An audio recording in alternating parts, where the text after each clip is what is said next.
Fatsiwi tintsumnyanao feno alahelo votodrano maso miaina izao ora farany eto izao na tsy ino aza na tsy aiky tsy maintsy aleo izao lanao izao sany anyany no ananakery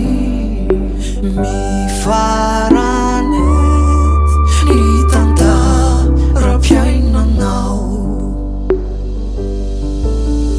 mivery nato an-tsaina reo ady zay natao mitaindraina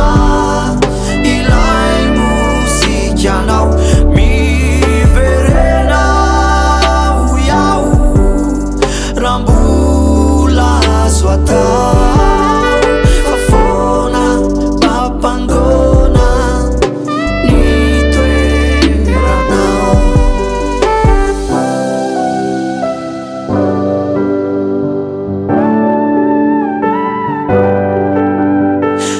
satrik'io ihany ho etianao nefa indrisy tsisy intsony ny azo atao mino alefao fa ny andro iray zao sy anao mboly fankahitindray veloma farany androany satria anao andao amin'ny tany matoa ny tafitomany de lasa le namelamany satrikany amiana farany anao alohany hoe ifandao iresaka kely aminao fa lasa le andro ny ankina no solo ny kintana ambony omalinao nitondratsika rapitso ny efa-tsy hoitintsony lavo resy matoy anao lasa de lahatra manaiky fa ny ao ambony mpandahatra marina fa hoe efa voasoratra izay vahiny isika